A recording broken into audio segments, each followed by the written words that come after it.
Mga kababayan, ang pambansang awit ng Pilipinas.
Mabuhay! I am Merfel Pakulan from BSE Science 3. Together with my group mates, we are the Group 2. And today, in this video, let's talk about this topic from the bits and pieces of our history, the birth and the development of the nationalism in the Philippines. But before that, let me first define the meaning of nationalism. According to the Merriam-Webster's dictionary, nationalism means loyalty and devotion to a nation, especially a sense of national consciousness, exalting one nation above all others, and placing primary emphasis on promotion of its culture and interests, unopposed to those of other nations or supranational groups.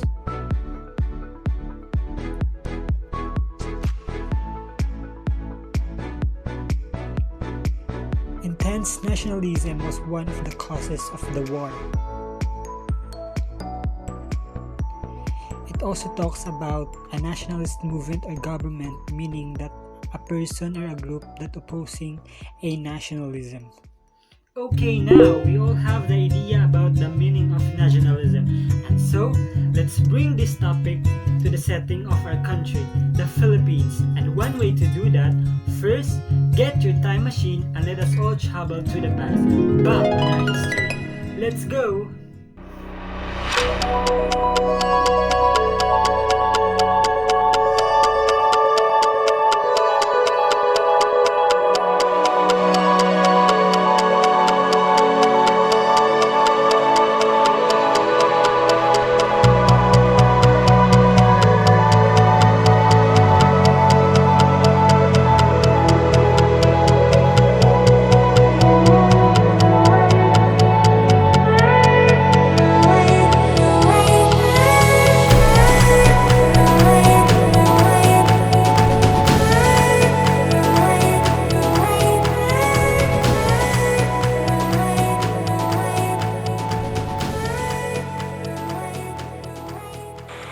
The topic about the birth and development of nationalism in the Philippines is long began the talk of the mouth and one of the most important topics for academic and socio-political settings in the Philippines.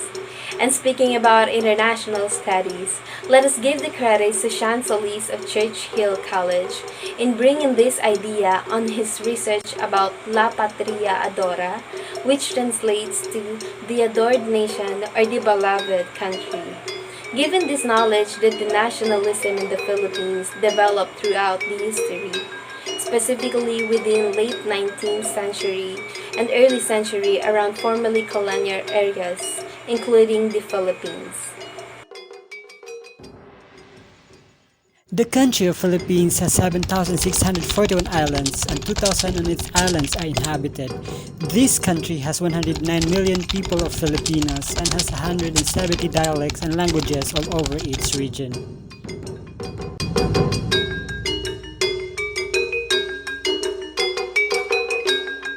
Philippines is sectionally divided based on religion, cultural practices, laws, and rules. Having a rich and different cultures around the country, it brings us to the question that how do we account for this idea about nation in such geographically diverse country? Where do people come from in terms of society in this place and people getting the idea of belong together as a nation, leading us to the key question. How does the people of the Philippines become the nation of Filipinos? Hint that we are under the colonization of different countries over the decades. To answer this question, let us see some theoretical basis provided by the author of the research. We have this primary proponent named Miroslav Ruk, a Czech scholar who wrote story about nationalism as the national revival of the smaller nationalisms within Europe. Ruk identifies three phases of nationalism in his primary thesis. First, we have the period of scholarly interest, where it is primarily an intelligentsia movement.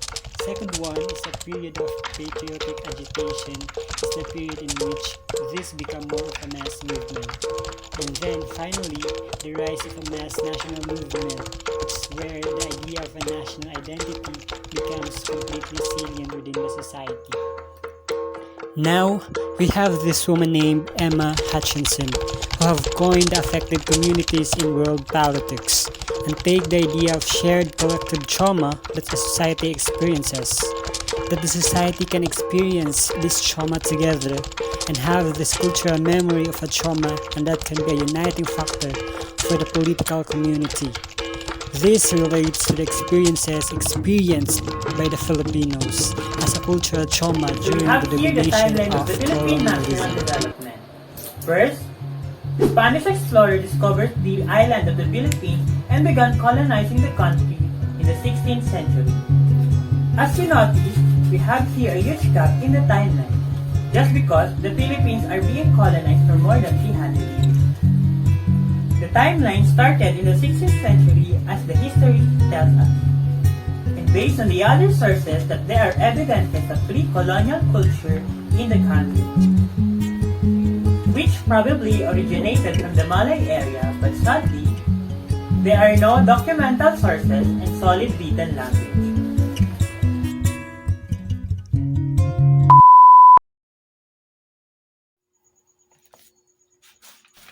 There are three major powers of colonial domination in the country of Philippines. They are all big countries and empires during the period in our history that takes over the country.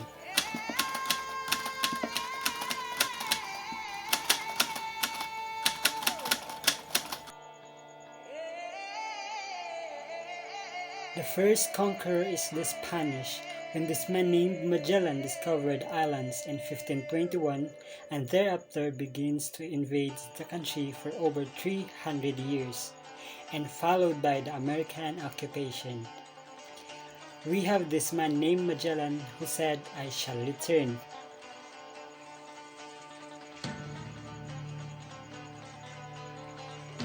And the last country to invade the Philippines is the Japan Empire. It is said that during this time, it is the worst period of history of the Philippines. Begin with During Spanish this time, colonialism. World War In this II period of happened. time, specific influences by the invaders are the ecclesial order, which is like an order used by the Dominicans, Augustinians, and the Franciscans, and the Jesus. The four major religious order that given a lot of political power over the administrations of the Philippines. As the Spanish realized in 18th century that the encomendia wasn't working the same way in the Philippines, so they give more power to the church officials, resulting is to not giving voices to its people and to the locals. And even the priest who was ordained in the local population wasn't given a right. They are known as the secular priests and doesn't belong to the said order that the Spanish invaders implemented. The encomienda hierarchy are the basic system used by all the Spanish colony all over the world.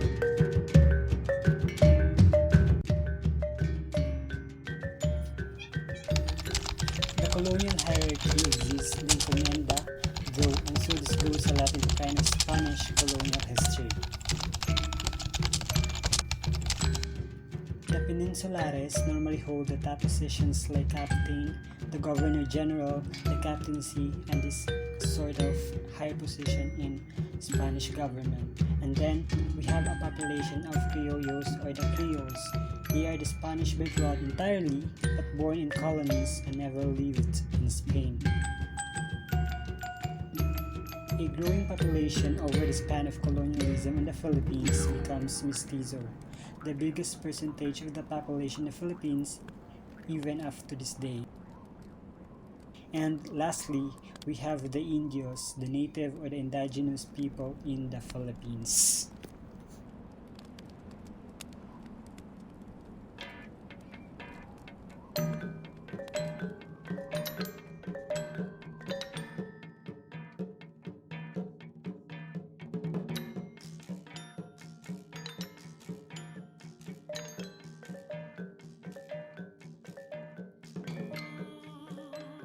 There are diverging questions as this nationalist period began in the late 19th century about what kind of movement are they really sparking. Are they asking for integration with the Spanish Empire, and are they asking for citizenship rights, or are they asking for independence as an individual state or nation?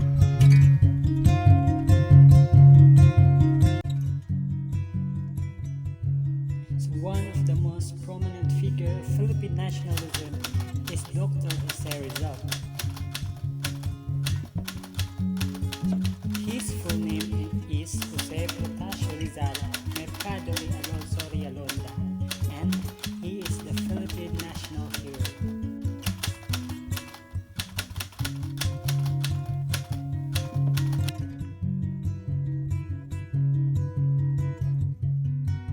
He is a very intelligent person, and he is a polyglot who can speak at least 11 languages.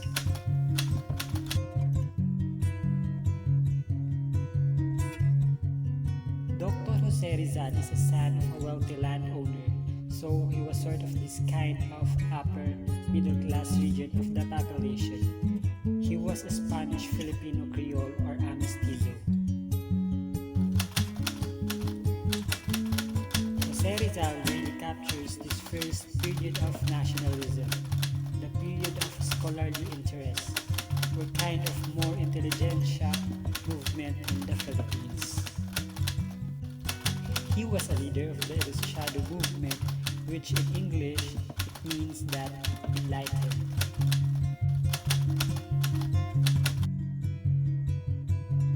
Jose Rizal was executed in 1896 by the Spanish in Bagong Bayan, now in Luneta Park, and Ni Ultimo Adios is his last. Rizal left in 1800s to go and study in Europe.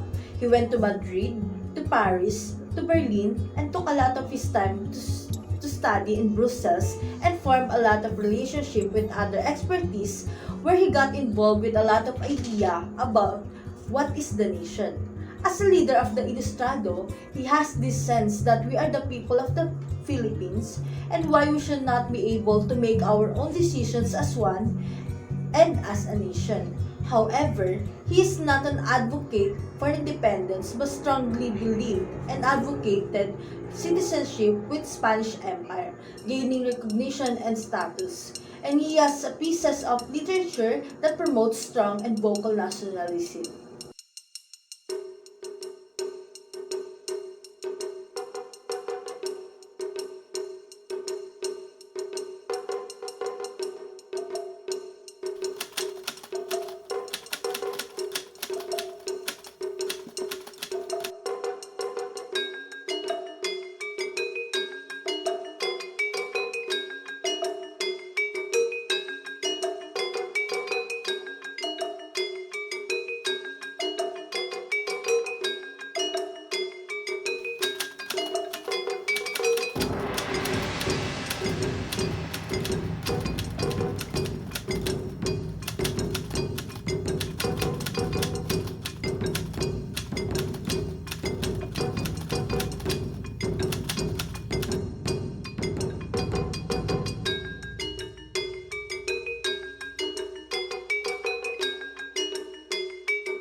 It's like a poetic description of what is really the emotional factor of colonialism and mainly reflects a more emotive feel among Filipinos. Gaining the idea that what is happening is not great and just right, and the fact that we all experience this storyline in real scenario together as a Filipino.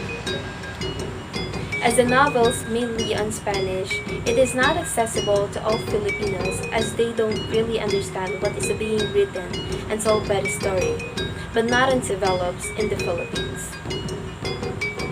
This work of Jose Rizal in today's time exists as a smart historical document of what is like the idea of a nation or a patria, which translates to homeland.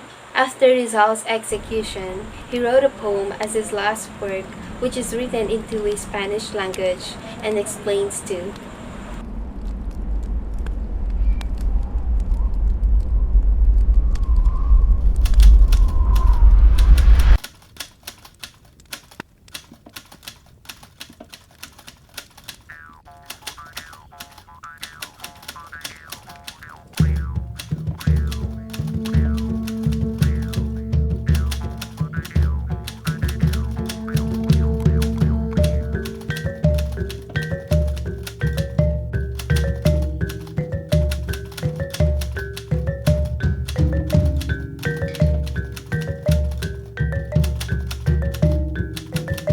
Rizal really captures the first period of nationalism, the period of scholarly interest where it's more on intelligentsia-driven moment. And then, this man named Emilio Aguinaldo played a big part of the history.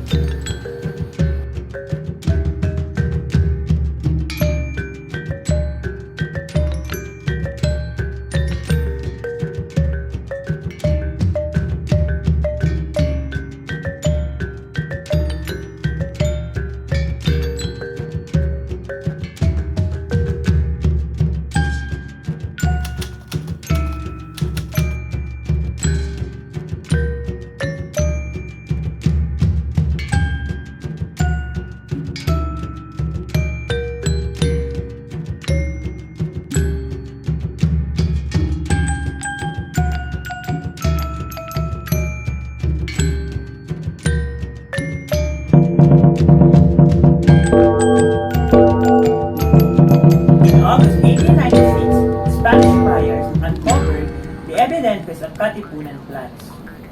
Revolts broke out in several provinces around Manila. In 1897, a ceasefire was concluded with the Spanish. Here we have Emilio Aguinaldo, a municipal mayor and the commander of the Katipunan, was paid a large sum and allowed to go to Hong Kong with the other leaders. The Spanish began to promise a reform, but it's slow in coming, which resulted in more clashes between the Spanish and a small rebel who distrustful of the Spanish promises. Meanwhile, the Spanish-American War had broken out. After the U.S. naval victory in the Battle of Manila Bay in May 1898, Aguinaldo went back to the Philippines with the help of George Dewey. This time around, with the help of the United States, Aguinaldo organized his forces and soon liberated several towns in South Manila. The idea of independence should begin a revolution. This drove Aguinaldo to call George Dewey and ask for help. This resulted in the declaration of Philippine independence on June 12, now celebrated as the Philippine Independence Day. In September, a constitutional congress held in Malolos, which drew a fundamental law derived from European and Latin American presidents. Having a constitution in 1899, with Aguinaldo as the president of the new country popularly known as the Malolos Republic. The Spanish-American War ends in 1898, a bit after Aguinaldo went back home. However, American would not let Filipino forces enter the city of Manila. Later, Aguinaldo realizes that the earlier expression of sympathy for Filipino independence by Dewey and the US had a little significance. They felt betrayed. After a circus ride of events, here we come the Treaty of Paris. Had been instructed to demand from the Spain and the cession of the Philippines to the United States. ratification then followed in the U.S. Senate in February 1899. But only one vote, only more required than two-thirds. Since the Filipino leaders did not recognize U.S. sovereignty over the country, Aguinaldo was captured in March 1901 and shortly thereafter appealed to his countrymen just to accept the U.S. rule. The Filipino revolutionary movement had two goals, national and social. The first and main goal is independence, but the Americans still continue administering the islands. Then, the goal of fundamental change. In any case, the proclamation of a republic in 1898 had marked the Filipinos as first Asian people to try to throw off European colonial rule. The Second World War comes. The Japanese invade and occupy for a while, and when the Americans come back, this period of our history become one of the worst time in the Philippine history. Americans come back in 1945, retake the Philippines. This was led by the American General Douglas MacArthur, whom popularly known with the tagline, "I shall return." The government in exile that's in Washington, it's not attainable to have. Washington DC comes back and from the Philippines Republic in 1946, ending the imperial period, declaring the Philippines as an independent nation that is gone with all the experiences of colonialism are the purported as being united in a sense. To conclude this topic, this is actually an important idea and this is one national group of Filipinos that ruled the purported nation state of the Philippines. Definitely, this cultural shared trauma of this century of colonialism creates a cultural memory among the people in the Philippines. Experiences which are common among all parts of the Philippines. This has been the basis of being a Filipino, particularly as the world globalizes the people. Expatriation is the big thing in the Philippines. A lot of people living like in the song said, maraming nurse dito sa amin, pero bakit parang walang natira? Nag-a-abroad sila. Having the Americans, Spanish, Japanese invasion with the different power, force, and agree. Does this constitute a different national memory in the area who haven't been experienced the same sort of administration over the same successive period of century? Hints that Mindanao is a lone area was not being fully occupied by the invaders. Since then, from the independence of the current time in the Philippines, the narrative of these differences causing a lot of problems in the Philippines, and more so the future time ahead. This separate group that fits in the idea of what is in the history of the Philippines. A reminiscence of the idea of the classical nationalism that emerged in the 19th century in Europe. Here we go. Thanks for joining us the whole time upon exploring this topic about the birth and the development of nationalism in the Philippines. It is said that all our memories and experiences throughout the colonial period has led us to become a fighting Filipinos, fighting for our independence, liberations, freedom, and victory, which grown our spirit of nationalism. These experiences have taught us so much lesson to impart nationalistic drive to protect and behold our patria, our beloved homeland. But as time still running, Philippines surges to more problem, silent invasion, betrayal among Filipinos, and other political issues may arise in the coming year or so. Nationalism is a one true identity of the nation's people, developed from the decades of history and will be going to develop in the coming years of our time. Don't forget our history, as these experiences bring us to what the country we are today. Once again, I am Merfel Pakulan from BSc Science 3. Thank you for sparing your time with us. Mabuhay! Maraming salamat. I am Eric John D. Padanos, BSE Science 3. Maraming salamat po. I am Jerica Lobanya of BSc Science 3. Maraming salamat po. I am Rufa May Simara from BSE Science 3. Maraming salamat I po. am Juanan Basilides of BSE Science 3. Maraming salamat po. and one of the few Filipino who drives the revolution and nationalism in our country. We never see Rizal in motion besides the bibliography movies in our photos. Now, let us all together witness our Philippine hero Jose Rizal, how he was looked like when he was still alive.